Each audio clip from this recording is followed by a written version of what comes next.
Muy pocas policías tienen un plan anticrisis y las pocas que lo tienen están orientados casi exclusivamente hacia las crisis catastróficas o accidentales. Aún en los países con una gran experiencia en desastres, existe un gran desinterés por este tema, sobre todo en nuestros países latinoamericanos. Y esto sucede por imprevisión. Nadie espera una situación de estas, por lo tanto, nadie se prepara. Esto es un error, porque por muy buena que sea nuestra campaña de imagen institucional, por muy buenas relaciones que tengamos con la prensa, tarde o temprano un día nos vamos a encontrar con que nuestro nombre se ha convertido en titular de una noticia periodística de forma negativa en todo el mundo.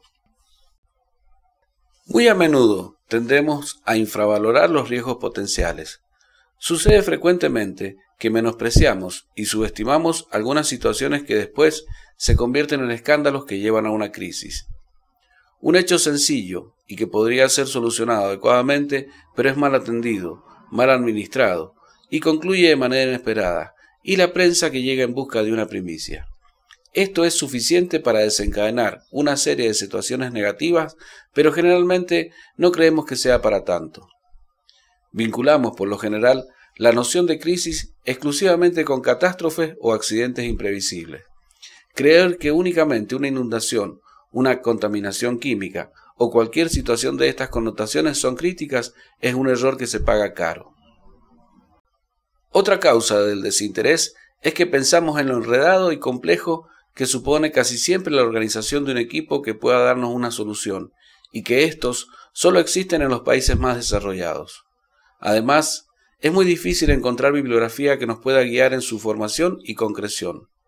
Y nos preguntamos, ¿qué es el gerenciamiento y administración de crisis? ¿Es el manejo estratégico de la información y las comunicaciones ante situaciones que puedan amenazar la reputación de la institución?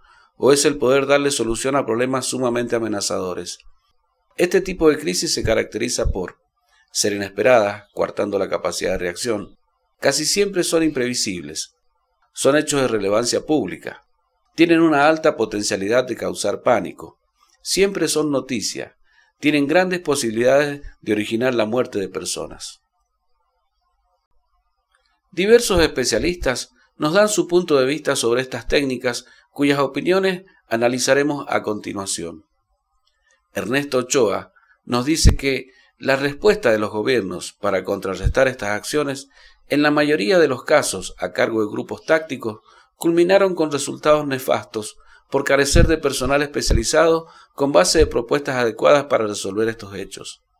Efectivamente, muchas veces se recurrió a la fuerza para solucionar episodios que pudieron ser negociados adecuadamente.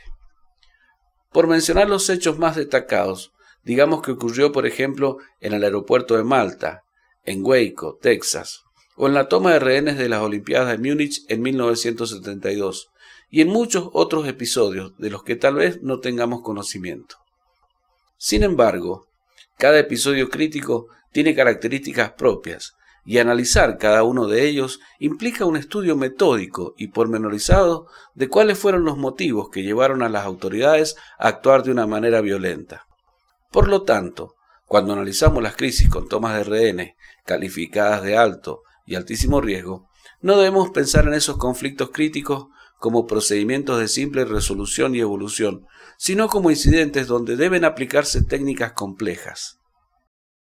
En muchos de estos casos, cuando los resultados son nefastos, los costos políticos, sociales y económicos son desfavorables. Muchas veces, funcionarios valiosos son obligados a abandonar sus cargos o policías con una excepcional preparación son sometidos a investigaciones de índole penal o administrativa. Y esto es producto de una falta de preparación y políticas adecuadas para hacer frente a episodios sumamente trágicos que se presentan sin previo aviso. Continúa afirmando el comisario Ochoa que hay escasa teoría acerca de cómo se debe hacer frente a estos conflictos y falta de capacidad práctica para que esa teoría se aplique en el mundo real. Conflictos como los ocasionados con toma de rehenes constituyen problemas aislados, poco frecuentes y no reconocidos en su dimensión real.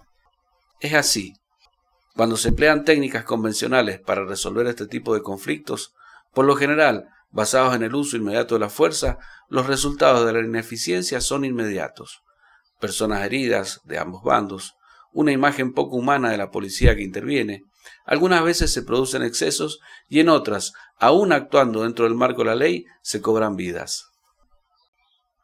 El especialista en negociación con rehenes, comisario Víctor Amran Cases, de la PTJ de Venezuela, decía en una entrevista que la negociación de rehenes es una técnica con una serie de imponderables en juego impredecibles, sobre los cuales hay que trabajar para obtener los mejores resultados en el menor tiempo posible.